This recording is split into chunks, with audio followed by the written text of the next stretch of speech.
We're good to go, and we'll hit this little intro, and we'll get started. Lately, I've been living like I can't take a loss. They ain't wanna help me, that's what made me a boss. You can't kill my confidence, I think I'm the man. We don't give a f, that's what they don't understand.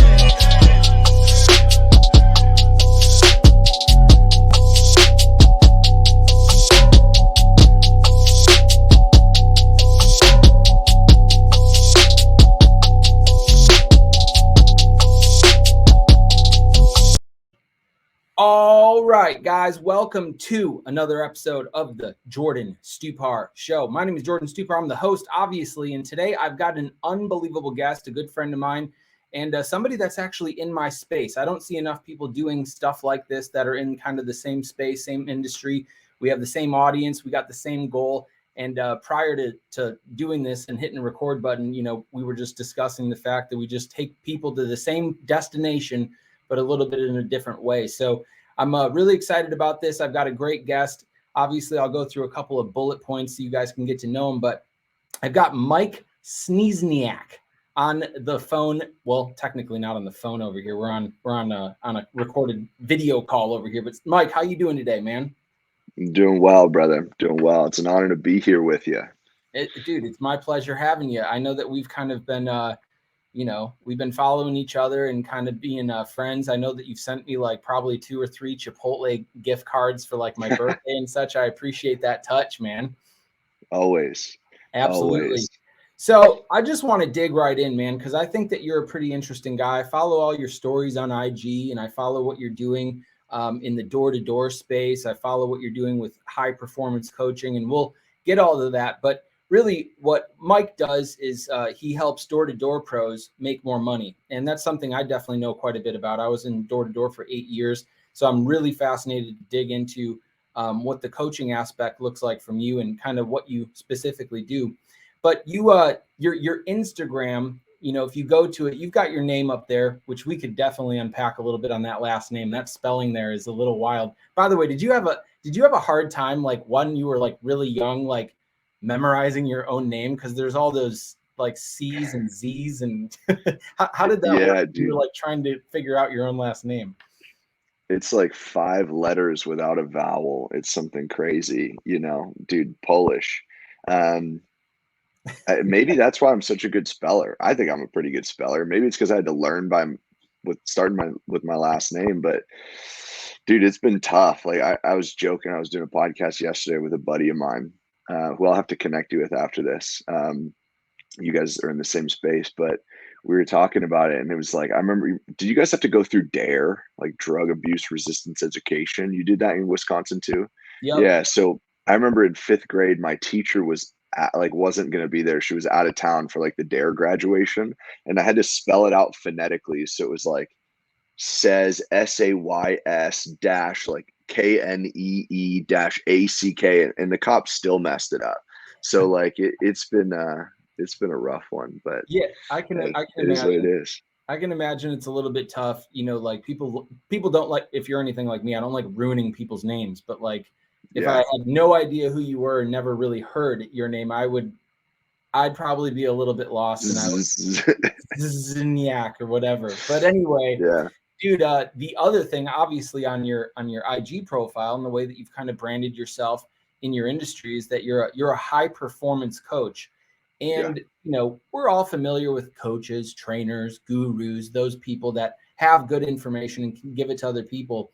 I'm curious what your definition of high performance means. You know, what does that mean to you, the actual definition of high performance? What's the difference between that and just your normal professional that's performing?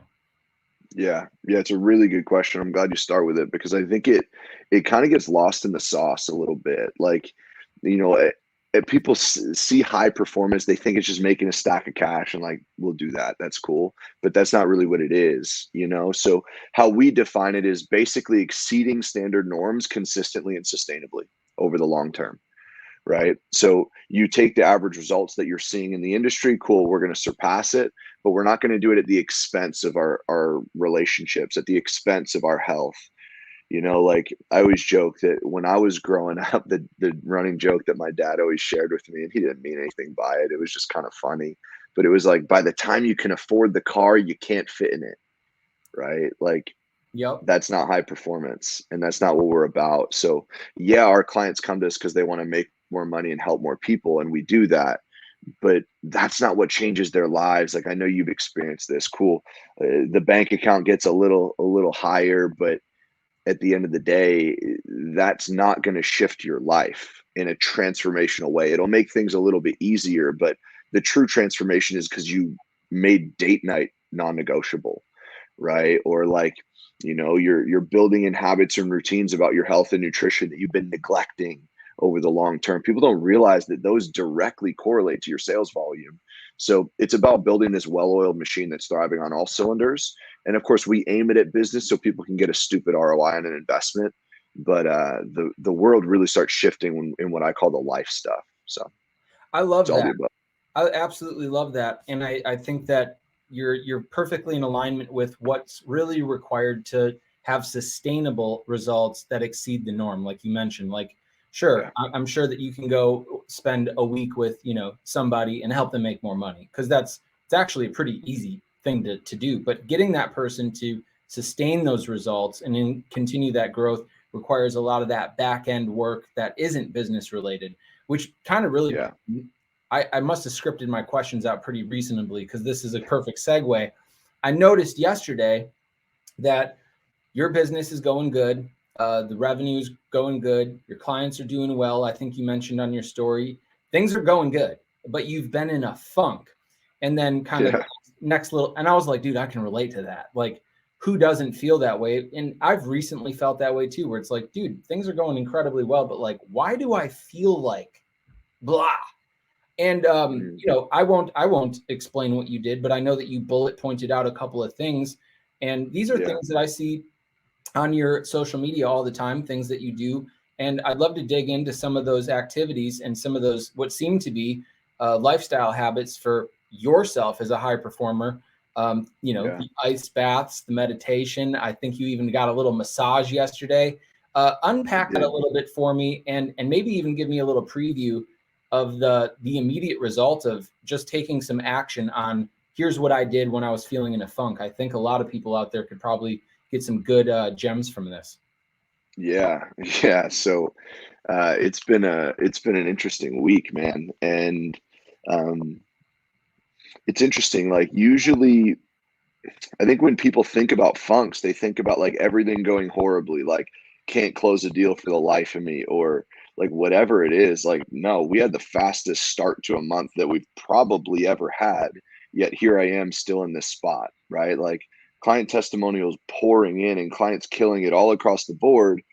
Yet here I am, right? Like 100 at today, 169 days of getting married to the love of my life, yet here I am, right? Like why everything should be amazing. Um, but it's part of the journey, right? Like I have a book right here. Of course, it's under the follow-up black book. That's on top. We got to keep that Thanks, right here. thanks for the plug. I got you. But I'm reading the entrepreneurial roller coaster right now. And like, what a perfect name, like that's really, it's what we're living. So yeah, I'm just in one of those stages right now where, on the outside, like things are really going well. And for the person going through it, we can't rationalize why it's happening.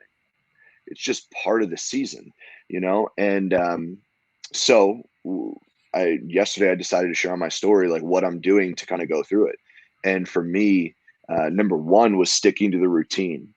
If we can't do things when just because we're not doing well or we're not feeling great, that doesn't mean we deviate from the plan. We stick to the non-negotiables. They're non-negotiables. They're not things that we just do when we're feeling good, right? So for me, that was like cool. Right when I wake up, I'm chugging at least one glass of water. I'm drinking my greens, right? I'm getting some personal development and I'm doing some sales training. I'm sharpening the axe before I head to the gym and I get some exercise in. Yesterday actually was a rest day, so I just decided to go for a run because I'm like, screw this, like running sucks, but I got to change something, right?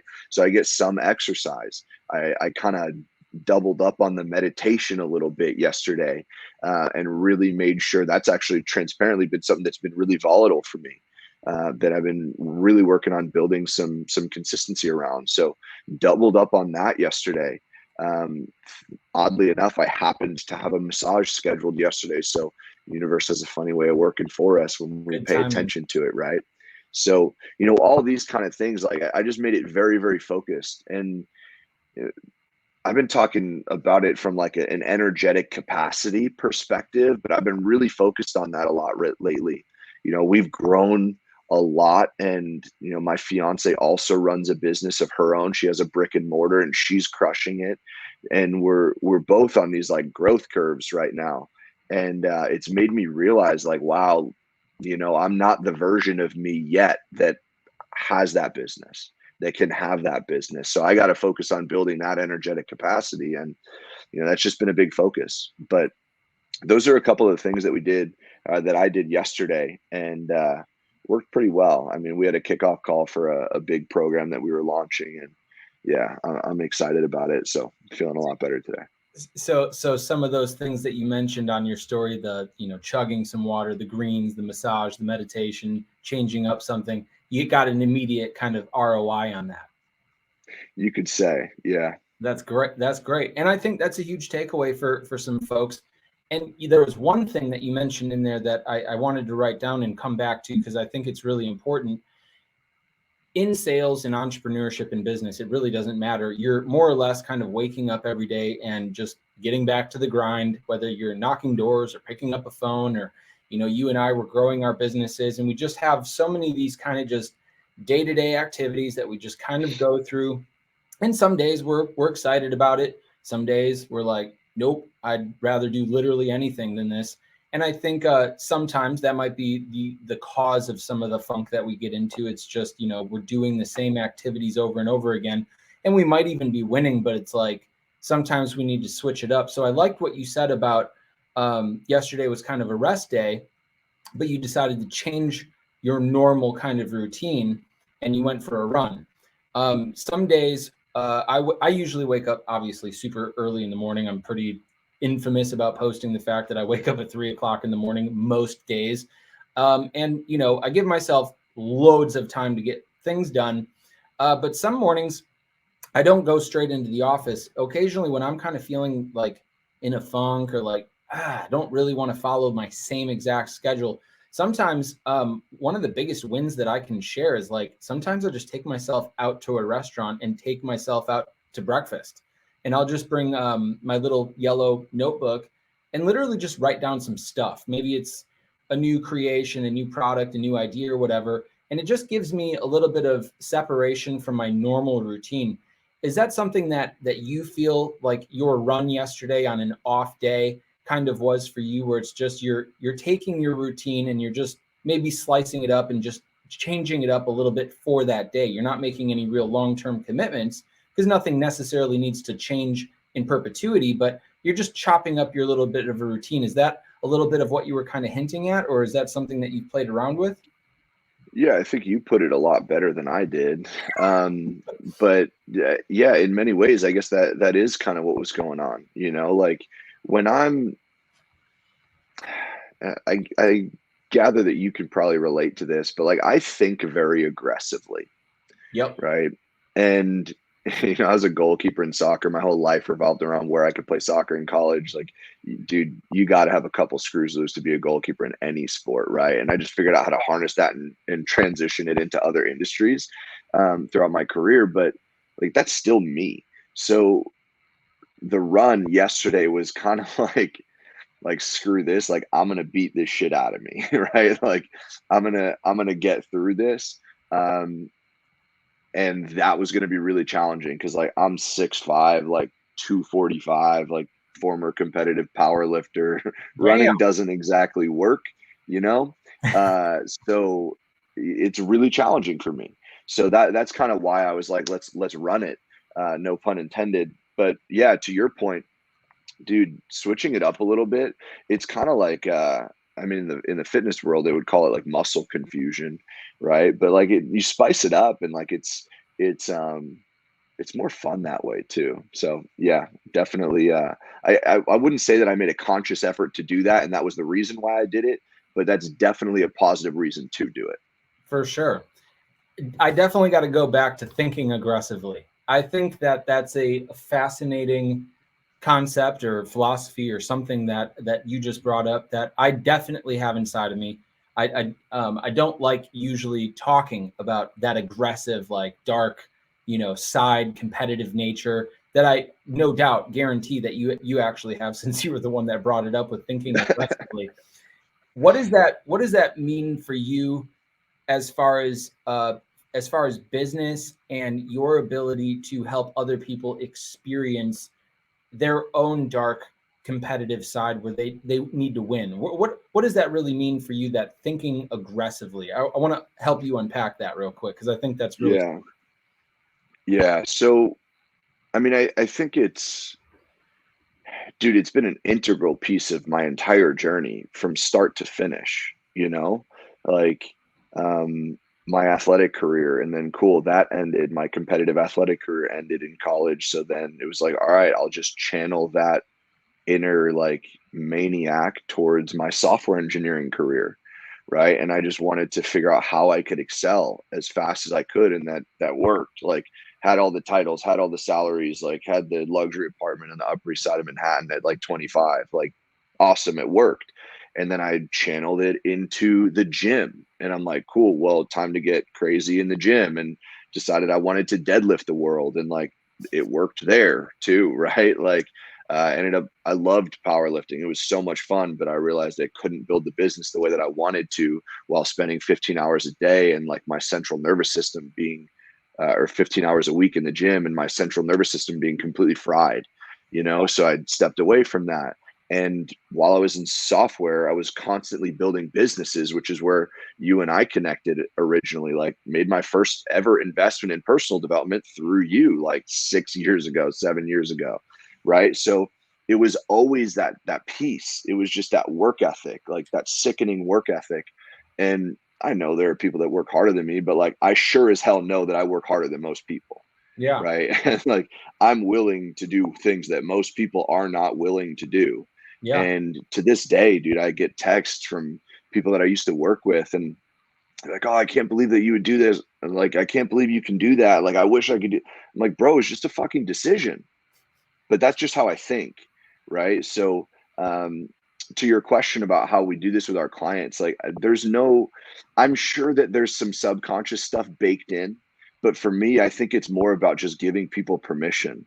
Like, bro, you post your stuff on your stories, you're giving people permission that, like, it's no longer about settling like the rest of society is telling us to do. It's like, no, like, I saw Jordan woke up at 3 o'clock this morning.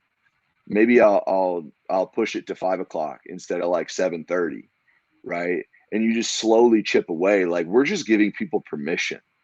And I think once they get that, like, it's a taste, and sometimes that's all they need.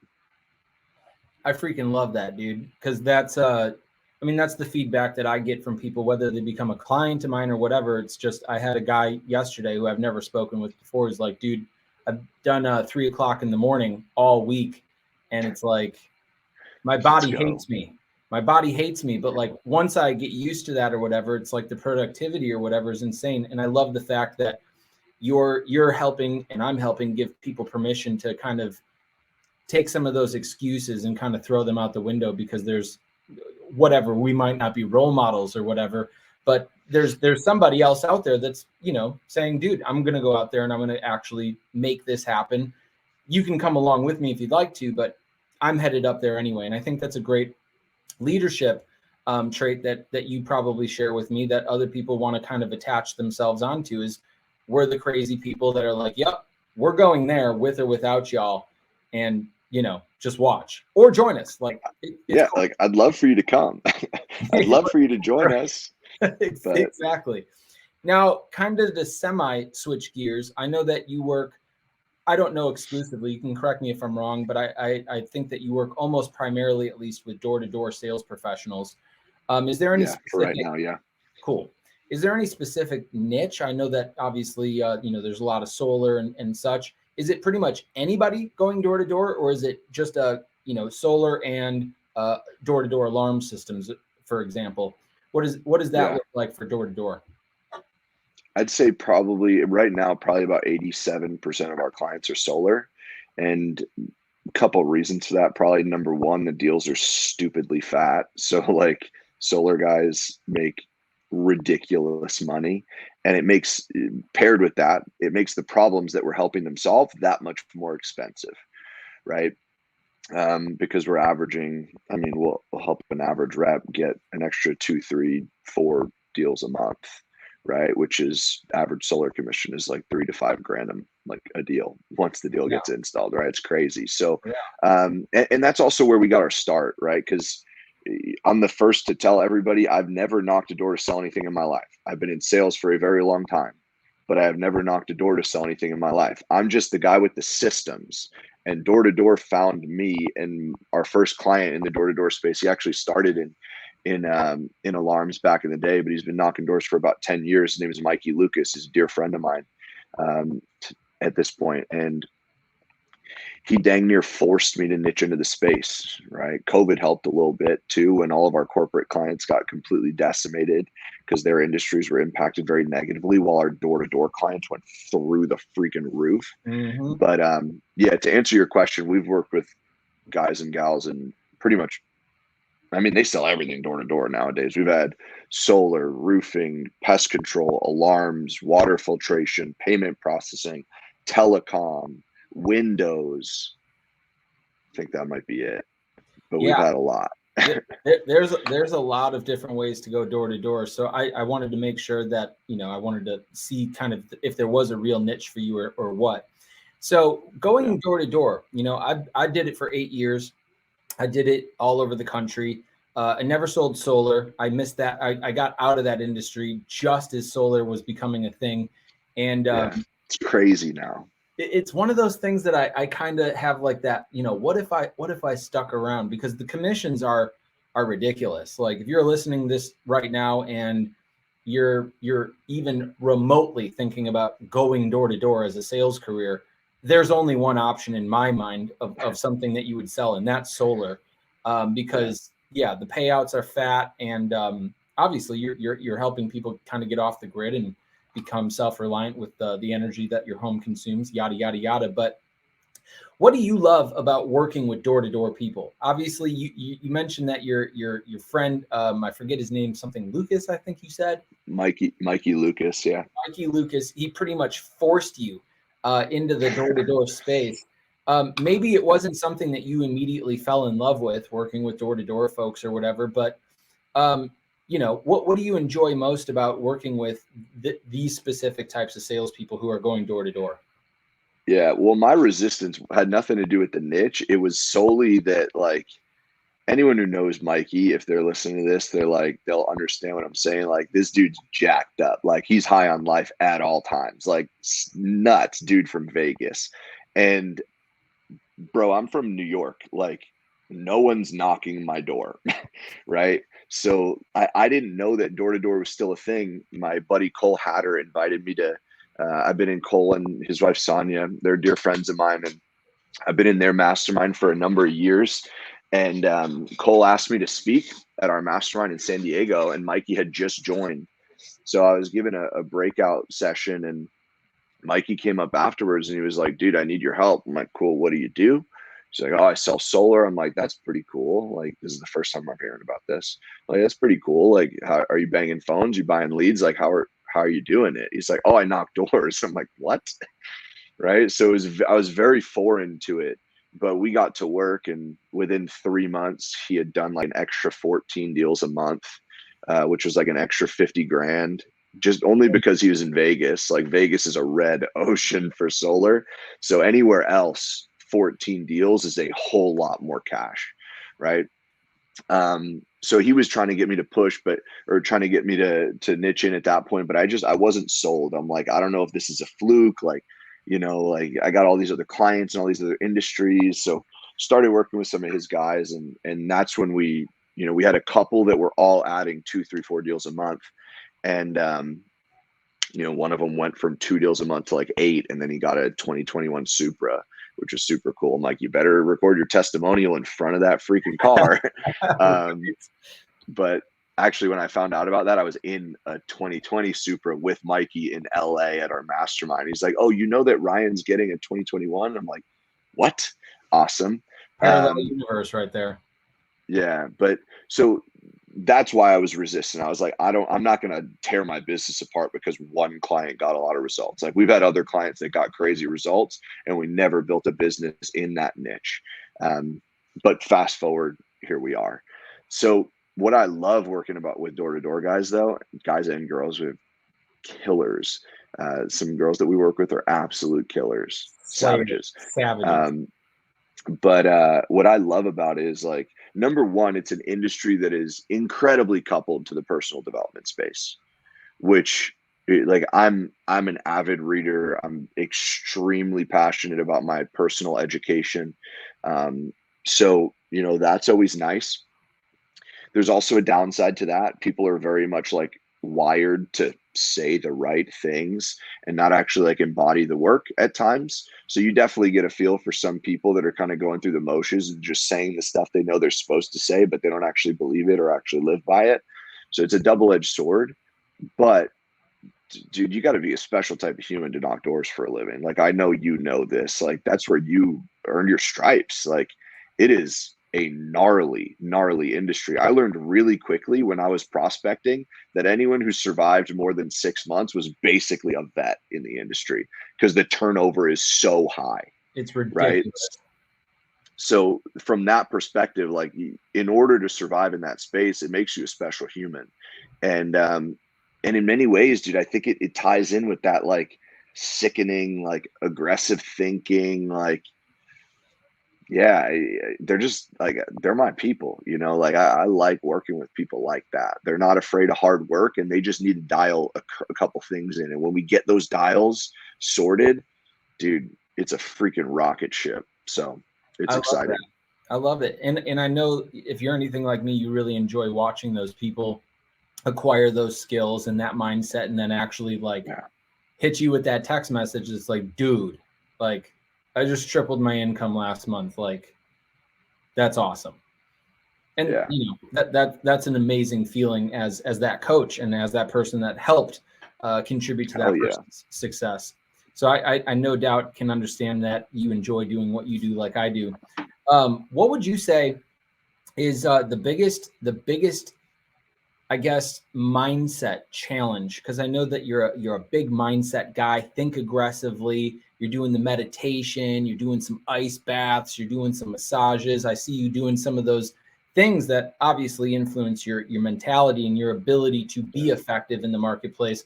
What would you say is the biggest mindset challenge or thing that holds back your average door-to-door person, or even your average salesperson that's just getting up? They're kind of getting by.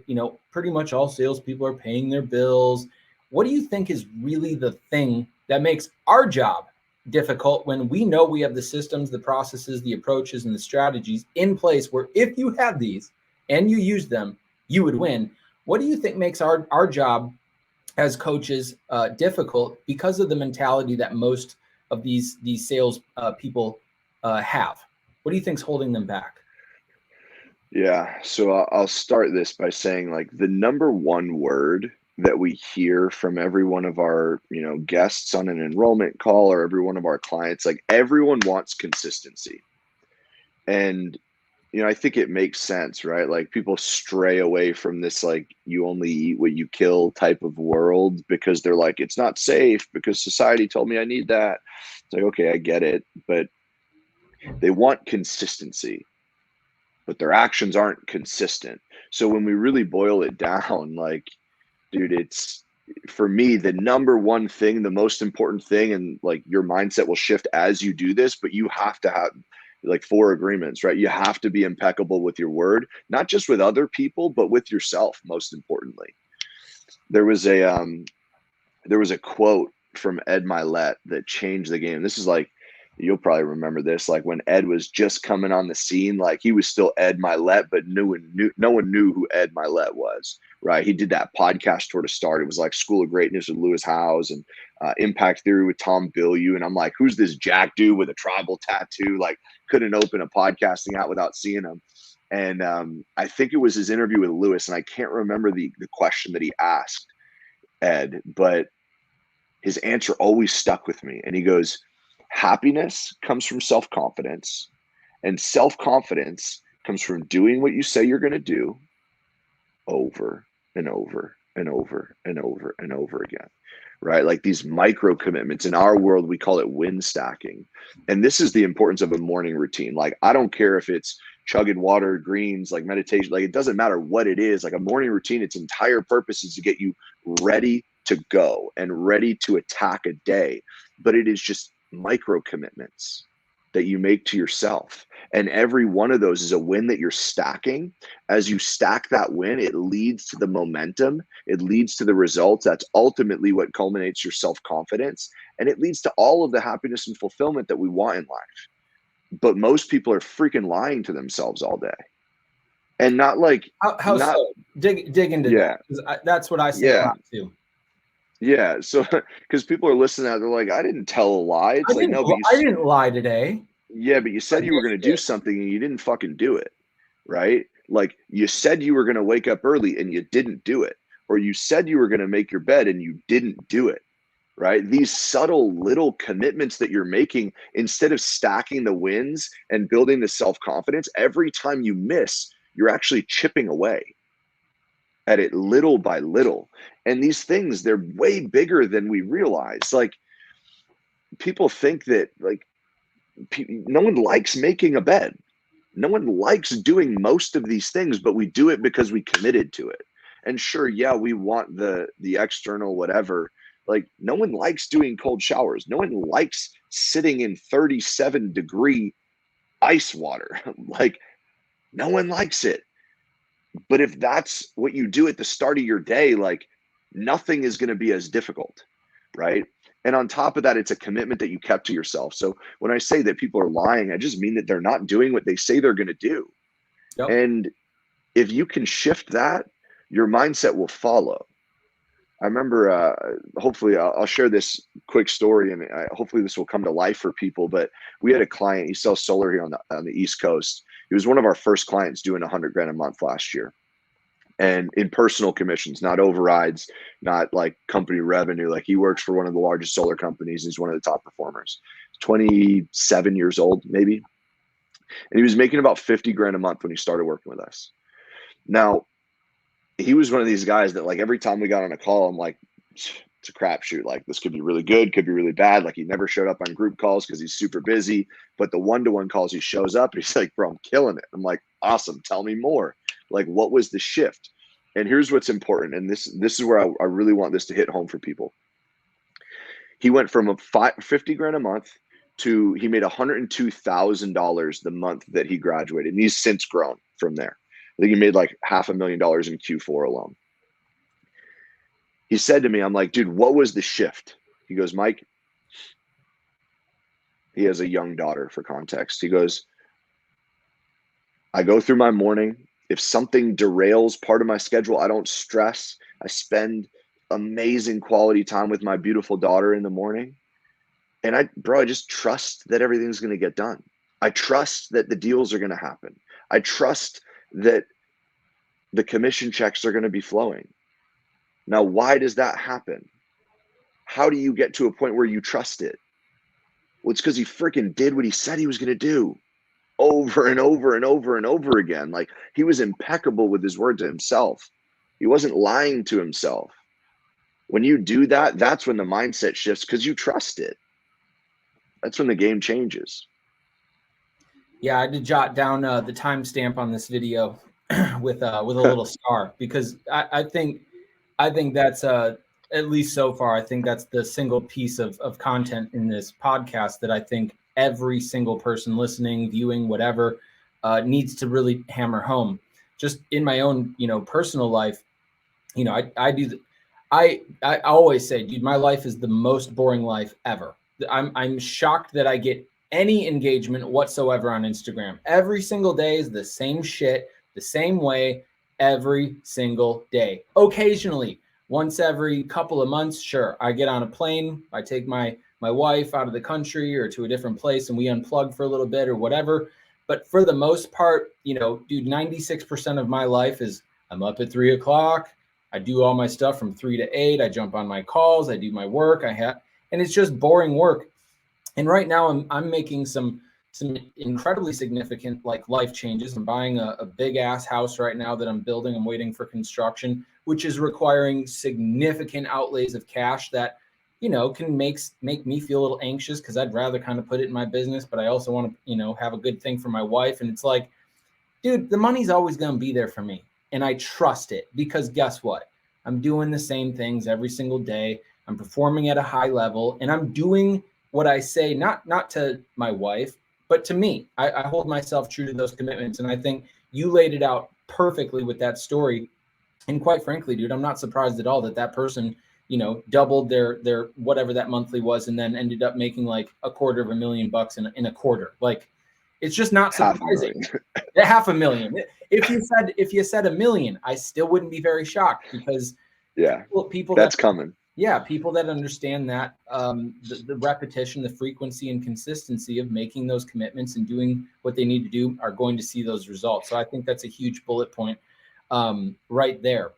I think the next little thing that I wanted to ask while we're still kind of on some of the door-to-door, if you have somebody that's, say, new to sales, new door-to-door, and they're like, you know, dropped out of college like I did, and they're like, you know, hey, I want to make a couple bucks.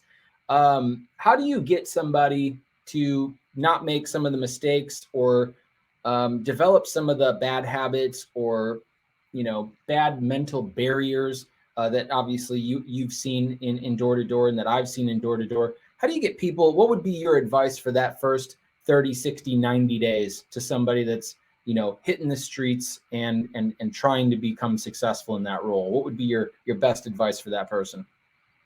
Yeah. So, I mean, the first thing is, and I love that. So we have a client right now. He is in our accelerator program, and he did drop out of college and moved across the country to sell solar, and like used his college fund to invest to work with us in our launch program. And now he's just killing it. And it's, I was joking with him the other day. I'm like, bro, I have like a weirdly additional vested interest in your success because I think the story is so awesome. Right. Yep. But the first and most important thing is finding the right crew. You know, like your environment's very, very important. And especially for the work we do, right? Because we're not sales training. Like for sales training in the door-to-door space, I send them to our mutual friend, Danny Pesci. I send them to, you know, my man, Michael O'Donnell, who's arguably the #1 solar sales rep in the country. Well, not arguably, I'm pretty sure he does more volume than most companies. He does 2 to 3 megawatts a year of solar, in addition to his VP of sales role. So I send them to those guys, and it's almost a prerequisite for them to have access to resources like that before working with us. Because there's no sense optimizing something that shouldn't be done in the first place, right? So if people can't close deals, there's not a whole lot that we can do from an ROI perspective in working with us. So that's the first thing, is making sure that you're on a good squad, making sure that you're selling with a company that if it is solar, that you're getting glass on the roof, that install timelines are reasonable, and that you just have solid leadership, right? Because again, like I think a lot of people are going through life and they're just waiting to get permission, right? And if they're surrounding themselves with people like you and I who are doing hard things, who are producing numbers, who are living in alignment with what they say and what they actually want, like that's going to give you permission to show up powerfully. It's going to give you permission to set, you know, these proper routines and get dialed in. So that would be the first thing, is be very careful about who you align with, because there's a lot of shade in any industry, but you know, you see a lot of drama in the door-to-door industry for sure. That would be #1. And then #2 would probably be like, if you don't have that within your company, like get around the people that do. And then #3 would be setting non-negotiables. And this really comes back to those micro commitments. I don't care what the non-negotiables are. This is what we do with every one of our clients. We have non-negotiables in life and in business. They're all quantifiable. Men lie, women lie, numbers don't lie. If we can't quantify it, like, I don't care about it, right? So we quantify everything and we track all of it. And everything from, again, like date night. We got a lot of young guys that are and girls that are across the country. Like, they don't realize how important it is to call their grandma or their parents. Like, we quantify it, make sure it happens every week. Like, when you do that and you make it truly non-negotiable, your world will shift. And I always tell people, like, especially with the door volume, that's an easy one for us to track. Like that guy with the Toyota Supra, we dropped his non-negotiable number to 1 door a day in that month that it went to 8 deals. Funny how that works. It really has nothing to do with the action items or the quantities, in my opinion. Now, of course, we're picking those very carefully and aiming them towards business results. But at the end of the day, it's about the micro commitments. It's about stacking the wins. It's about keeping your word to yourself. So that would be number 3. Set non-negotiables and hit them every freaking day. Don't miss. I love that. And, honestly, that's pretty much almost verbatim what I would have said too. My first thing when people are like, so I'm brand new to sales, like, what do I do? And it's like, dude, just stay away from all the losers in your company or your industry. Like, I know it can be intimidating to reach up to the top, 3 people that are just slaying it because, they drive better cars to the parking lot and they dress nicer and they're killing it and they're busy and everything. But just try to grab their ear for 5 minutes, or at least just stand next to them and be like, I'm going to soak this in for a quick second, because it's a whole of a hell lot better than what you're going to get from Tommy over here. That's like, oh, dude, nobody's home, everybody's broke, nobody wants solar. And all of a sudden you start picking up all that. And then your life literally becomes a reflection of Tommy's beliefs. And it's insane. So that's exactly my same piece of advice. So genius. Let's go into some more fun stuff. I know that you're getting married soon. Congratulations. You said it was Thank like you, 160 days or something like that. 169 days. I don't know. Michelle has all those things all around the apartment with like the number. She posted on her story yesterday. So I know yesterday was 170. So today's 169. That's exciting. I know for me, my wedding day was legitimately the greatest day of my life. Like, hands down with, I mean, there's just nothing that even comes close. I wish the same and hope the same for you. Why we live in a society of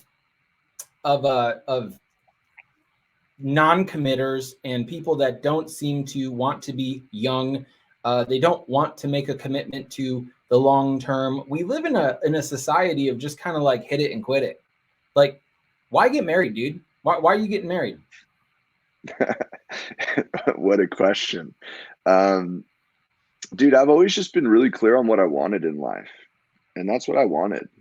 And like, yeah, it's time to build the dream team. And like, we sure as hell got the first 2. So I'm excited for it. And you asked me a couple years ago, I wouldn't have said this is how it would have turned out, but I'm really freaking grateful that it is. And I'm excited. I'm excited for it. I'm really pumped for you, man. I know that leading up to and after the wedding, obviously there's plenty of work to put into the wedding. And I don't know if you're like in the pocket yet with like, really, like, we got to figure out what color like the chair coverings are or whatever. But it's obviously super busy. But at least for me and for some of the people that I've talked to entrepreneur wise, their businesses legitimately just like get on a little rocket ship without any real changes. It's just like you're making these mass commitments. You've got all your little micro commitments, but now you're making these mass commitments. And for me, my business just exploded when I got married. And it just felt like for me, my value system just kind of didn't really change, but it kind of just like got reinforced, like with like steel. Yeah. Like, I'm here now. I'm like responsible, truly, genuinely, to provide and protect and help this other person and be happy. And it's not something that you can just walk away from, regardless of any inconveniences. And I think that I'm just excited to see what your little, maybe we'll have to do like a little like next year after like 6 months of marriage or whatever, kind of figure out what happened in your business and everything. But that's just exciting. I love seeing people say yes and make those types of commitments because they're powerful. Another question is, what would you say if somebody isn't in sales, they're not going door to door, and you're just talking to your average Joe or Schmo?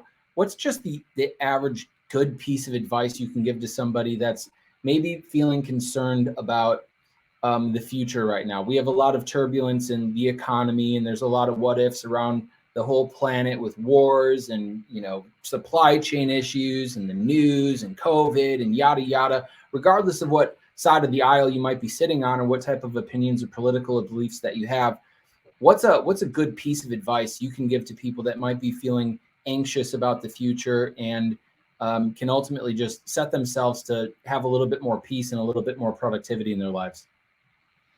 Yeah, I mean, bro, I think it would be to learn how to sell, like getting Stupar Sales Academy. Dude, for real though, like I was sharing it this morning. We had an interview go live yesterday. Well, what's today? Friday as we're doing this. So we did like a 2-part upload this week with my buddy Michael O'Donnell that I mentioned earlier. And I shared something on my story. I'm going to pull it up so I don't butcher this, but it was like the quote card from the interview, and he goes, "If your income hasn't gone up 30%, you've just lost lifestyle and money. You need to be thinking personally as a consumer, how can I get my income to go up 30% or double?" Right? Because the news will want to tell us that we're at what, like 9.2% inflation or 7.2 or whatever ridiculous number that is seemingly nowhere near what it actually is. And I actually asked one of my financial advisors that the other day. I'm like, bro, this number seems to be ridiculously low. And he started educating me on how they actually have shifted how they quantify and calculate inflation over the years. And it's really, really interesting when you dive into it. But regardless of what that number is, the cost of chicken's going up, right? Like the cost of everything is going up. So we need to learn how to make way more money. And that standard 2-3%, if you're good and on good behavior, when I was in corporate, like that used to be my life. Like, bro, that won't cut it. You're losing money. So if you're uneasy, learn how to sell, because whether you have a highly monetizable skill set that you want to sell for yourself, there's people like you and I, Jordan, that want people to sell for us. So like there's opportunity out there. And if you become an assassin, like, come on, people want you on your team. I know that you want more killers on your team, and I do as well. So yeah, that would be the number one piece of advice. Learn how to sell. And then I guess like part 1B would be build a very highly monetizable skill set, like a high income skill set, copywriting, sales, whatever. If you don't like selling, like, cool. You got to be selling, but yeah. I think that's a fantastic answer. And honestly, that would be my advice is, sales is just that thing that even if you don't have that great skill set and you're not an extrovert or this natural gifted salesperson, you can still help just provide other people with value and actually get compensated for improving other people's lives by giving them products and services that they're going to use or implement and enhance their lives. So that's sales. When I discovered that I could literally help give somebody something that would make their lives better, and then I could get compensated for it, I was like, dude, done. Like I'm doing sales for the rest of my life, and you can't talk me out. Game on. Like game on. You know what's interesting though? This is on Blue, and I would love your perspective on this. I'm blown away by the number of times I like meet top sales performers, and they're nothing like what I would expect, like in my eyes. And I've been in this game for a long time. I expect like high energy. I expect people that communicate like you and I, and like those people exist. But I guess I share that to illustrate, like, yo, if whoever's listening, if you don't have that or you don't feel like you have that, dude, I was monotonous my entire life. I had to learn tonality. I had to learn facial expressions. But I'm blown away by how many times I meet like top performers, top in their game. And it's like, I don't want to be like mean and call it wet cardboard, but like it's a whole lot different than like a high energy. You know what I mean? So yeah, it's really interesting to me, and it's not a requirement. It definitely helps if you can communicate and like educate and entertain, but it is not a requirement to make a stupid amount of money in sales. That's facts. In fact, I think, you know, two little statistics worth sharing that you may or may not be aware of. I just been doing a lot of statistics reading. There's a book called To Sell is Human by Daniel H. Pink. I'm sure that you've been through it. I know that you're a bit of a reader. But he, in the first like third of the book, he kind of is doing a study with like 10,000 salespeople or something like that, a large group of sales professionals. And he was trying to figure out like, what's the trait of the top salespeople? Like, is it confidence? Is it swag? Is it good looks? Is it dressing well? Like, what's that trait that the top performers have? And he figured it out based on a study that the number one trait of successful salespeople is just curiosity. So like you can take middle-aged Patricia right now that's working at a dead-end job that's paying $12 a pound for beef and is like freaked out about the future. She might not be extroverted or high energy or anything, or even be a talented salesperson. But if she can ask some of the right questions, my second statistic, the top sales professionals out there, the top closers, the top 10% of performers across the board in sales, they are going to spend less than 40% of their interaction with a customer actually speaking. So they're listening more often than anything. And as an introvert, I'm an introvert. I just want to ask the right questions, shut up, take some notes, listen, and just see if I can solve a problem. And boom, paid. Now beef doesn't matter to me. I can go buy a couple pounds of that. So that would be my advice too, to piggyback on yours, is the statistics actually prove exactly what you just said. So I want to bring that to the table. I know I've got to wind down on my end, dude. This has been an awesome conversation. Literally, I think we could do this for like 2-3 more hours or something. 100%. Digging into all this, but obviously I want to make best use of your time here on a Friday. But one last and final question. What's the biggest piece of advice that you can give to somebody that is going through the motions? They're maybe experiencing some success right now, but it's not really all that exciting. They've been in sales now for maybe a year or 2 or even 5, and they're just like, about the whole thing. What's the one piece of advice you can give them that can get them that little pep in their step for today that they might be able to use to go out and hammer out some more sales? They're like meh in like the journey of sales, or like in their day-to-day work? In like day-to-day, they're just kind of like, they've lost that like daily fire, you know, where it's like you listen to like, you know, Till I Collapse by Eminem in the car, and you finally get out and you're ready to go slay. Like, how do you get that back if somebody's kind of lost a little bit of that passion, a little bit of that fire and excitement? Yeah, dude, I would go back to the drawing board and help them revisit why they're doing what they're doing. You know, like we could say all day that we get into sales for money, which is true, but like, what's the money for? Money is never a strong enough why. The roots aren't deep enough, right? Like, and if the roots aren't deep enough and then the tree goes really high, it's going to fall. Like, it won't be able to hold it, right? The foundation isn't there. So, dude, I would just get really, really clear. There's a great practice. If you just YouTube like Dean Graziosi, 7 Levels Deep. I don't know if he created it. He might just be the one screaming from the rooftops the most about it. I think he talked about it in his like Millionaire Success Habits book. But that 7 Levels Deep, 7 levels of why, dude, it's powerful. And what you realize, I've literally, we have every client go through that practice before they even get on a kickoff call. And I've had guys who paid in full that haven't even gotten on a call yet that text me and go, bro, I'm having every single one of my reps. Like, I'm literally in tears right now. I'm having every one of my reps do it. I would have paid $5,000 just to go through this. And I'm like, you could have just gone on YouTube, but like, obviously there's a whole lot more work. Of course. What was that called again? 7 levels of what? 7 levels of why. It might be 7 levels deep. If you just YouTube Dean Graziosi, 7 Levels Deep, I think it's a clip of him on Lewis Howe's podcast. Lewis is getting a lot of shout outs today. But it's like a 7-minute clip on YouTube. But it's basically like, dude, why am I doing what I'm doing? Cool. That's the first level. Now, why is that so important to me? Awesome. That's the second level. Now take this second level. Why is that so important to me? You just keep going deeper and deeper, because the reason we think we're doing it, bro, it's the tip of the iceberg. You know this. And like most people, like in theory, know it as well, but they've never taken the time to actually put pen to paper on what it's really about. So if you're not stoked about whatever you're selling right now, or you're not stoked about the fact that you have to go bang phones for the next 8 hours. Really, you get to bang phones, but that's a whole different conversation. Or you're not stoked about the fact that like there's 150 doors to be knocked today, then get back in tune with why you're doing what you're doing, because selling a couple extra pest deals, or maybe slinging a solar system, or selling some coaching programs, that's not going to get you fired up.